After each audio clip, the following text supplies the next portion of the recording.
कोशिश करेंगे। इस बीच हमारे साथ आशीष जुड़ चुके हैं कानपुर देहात से।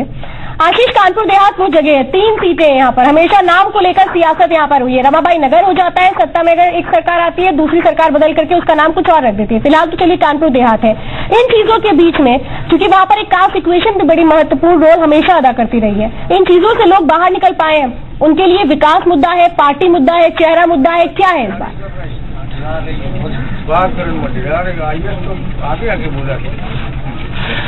दीपाली, इस समय मैं ठेठ देहात में मौजूद हूँ। गांव का नाम है, हमारे सामने स्कूल है, बनार अली अकबरपुर कानपुर देहात।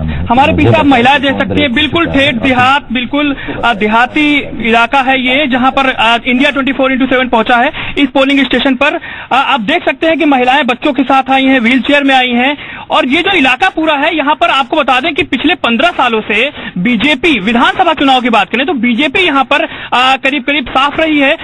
पिछले चुनाव की बात करें तो समाजवादी पार्टी 3 सीटों पर थी और 1 सीट पर बीएसपी को जीत मिली थी।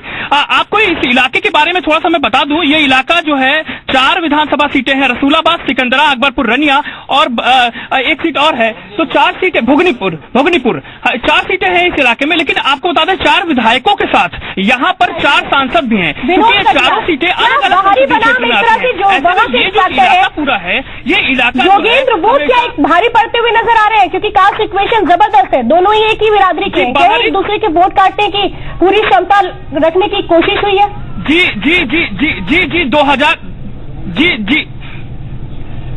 जी श्वेता, 2012 में जब परिसीमन हुआ इन चारों सीटों, 1 सीट छोड़कर 3 सीटों का, तो तीनों सीटें नई सीटें बनी हैं। तो जो डेरापुर, राजपुर की जो सीटें थी या मैथा की सीटें थी, जो इलाके थे वो गांव इसमें जोड़े गए, अकबरपुर, रनिया में जोड़े गए, तो पूरा इक्वेशन बदल गया है। हम आपको कुछ लोगों से बात कराएंगे, इलाकाई लोगों से बात कराएंगे, इलाकाई महिलाओं से बात कराएंगे। आप मुझे ये बताइए कि इस इलाके का क्या विकास हुआ है? आप क्या देख के वोट करती हैं? आपके दिमाग में क्या रहता है वोट देते समय और दिल में क्या रहता है? आप क्या बोले, थोड़ा सा शर्मा रही। अब आपसे बात कर लेते हैं, क्या लगता है आप? अच्छा, एक चीज बताइए कि क्या बड़ी रैलियां होती हैं, मोदी, राहुल, राजनाथ सिंह, बड़ी बड़ी रैलियां, बड़े बड़े लोग हेलीकॉप्टर से रैली करके चले जाते हैं, क्या कभी आप किसी रैली में गई हैं? जी नहीं। किसी रैली में? आप किसी रैली में गई हैं?